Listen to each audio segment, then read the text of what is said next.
I am well, thank you. Good morning to you. It's good to have you. Let me start with this. Over the last week, you asked, I guess, the Republican Party or the Republicans in the House to not only to basically vote to say, hey, we condemn all forms of sexual harassment, but also to call for the resignations of anyone who is found to be engaged in that or makes a settlement of such. The Republicans stopped short of your request.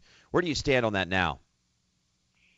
Well, I mean, the way this unfolded is there was a meeting of the Republican Party Central Planning Committee, which is essentially leaders from around the state who are leaders of the Republican Party, various county officials, et cetera.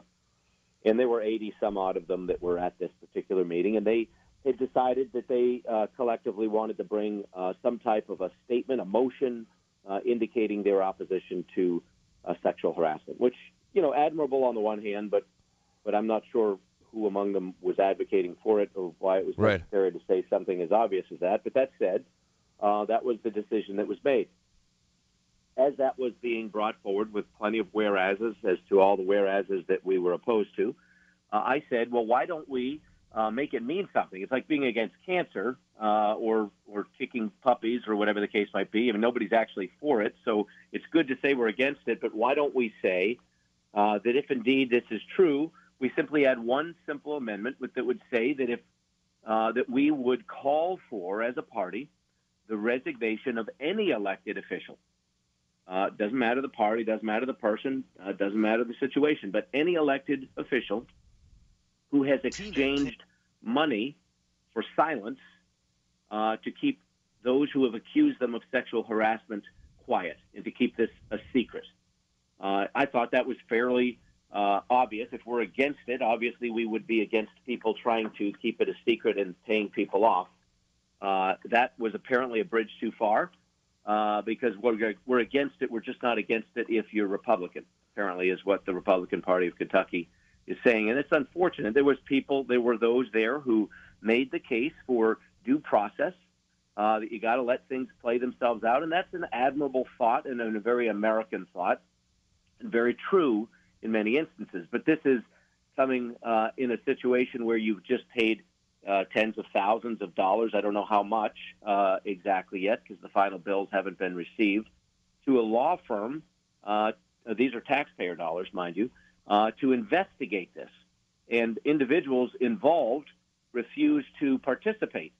Well, due process only works if you actually avail yourself of it. Saying I've not been given due process, but then when given the due process, you refuse to cooperate, doesn't really cut it. So there's a lot of duplicity here, and it's a shame. And now there are individuals who have literally been engaged in sexual harassment, have paid money to keep it quiet, none of whom have denied it, some of whom have outright admitted it. There's no question whatsoever of the fact that this happened because the investigation did at least corroborate that individuals have indeed recently done exactly this, which is the absolute definition of sexual harassment, as was being discussed by the party last Saturday. And that part is absolutely proven.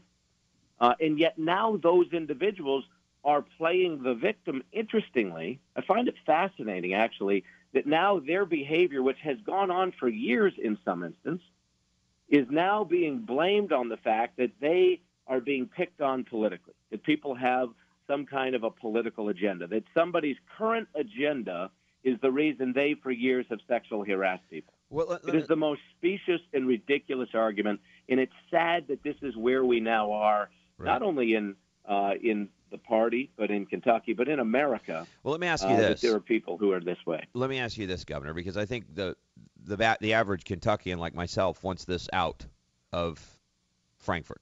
We want this. They should. We want this out of Frankfort. We don't. I mean, personally, I don't care which party it is. Nor do I. And I see that you don't as well. How are we going to make that happen?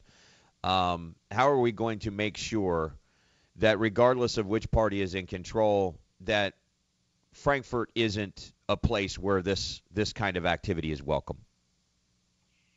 I wish you knew, and I'll come to your question specifically, but I wish you knew how many women have come up, and men as well, but almost all women have come to me in recent days and weeks and thanked me for at least bringing this forward. Women who have worked in and around Frankfort, because this has been pervasive. It's not unique to us. It's everywhere. How do you get rid of it? You don't tolerate it. And when brought forward, you don't pretend it doesn't exist. And you don't say you're against it, but then you're not really against it when it comes down to taking specific action. You remove the hypocrisy. That's what you do. You don't simply say something and then fail to act. And I think, what do we do as the voters of Kentucky, as taxpayers, as people who are just think that the decency of respecting young employees should be expected among our elected officials? We just simply keep talking about it. There are those, they want this to go away. They want this to be buried. They want to hide behind due process while refusing to cooperate with investigations and forcing now things to be turned over to new investigators at, again, additional time and cost and delay, right, that are going to have to subpoena people to force them to testify. Again, if you really have nothing to hide, be forthcoming. Why are things being redacted? If this is truly nothing to be ashamed of, why not come forth out and give everything for people to understand? The reality is this is something to be ashamed of, and it's something inappropriate. Why was I think what needs to be done is people need to keep talking about it and say, this is truly not acceptable. That's how it's going to be addressed. Why was this handled by a law firm rather than the system that's in place? In other words, why did the legislature hire an outside law firm to investigate this instead of running it through those systems that have that subpoena power that can compel people to actually participate? I don't know. You'll have to ask the individuals who made that decision. This is independent. It's important for listeners to understand. I've heard from people who say they should just be fired. It doesn't work that way. You cannot. There are an elected official cannot be fired, right, by another individual. There's two ways it can happen. Three ways. They either have enough integrity to resign, which is interesting. You see this happening over and over again in other states, from California to New Jersey to Ohio to Missouri. The exact same things have been happening in other state legislatures. In every instance that I'm aware of, the individuals who've been accused, many of far lesser things, many with simply just allegations and not the admission and corroboration that has now been the case in Kentucky, all these individuals resign. They resign out of respect for the political process and for their state. In Kentucky, we insist on dragging these things through the headlines of the front pages, and it's because historically we've always gotten away with it in this state. Even 4 years ago, right? It started 3-4 years ago, but was settled 2 years ago with $400,000 of taxpayer money. We paid off the shenanigans of other elected officials. These ones happened to be Democrats at that time. So again, it happens on both sides, one of whom is still serving in the House, who was party to that. And again, an example of what I'm talking about, people who've exchanged money for silence. Unfortunately, we have not maintained a high bar in Kentucky.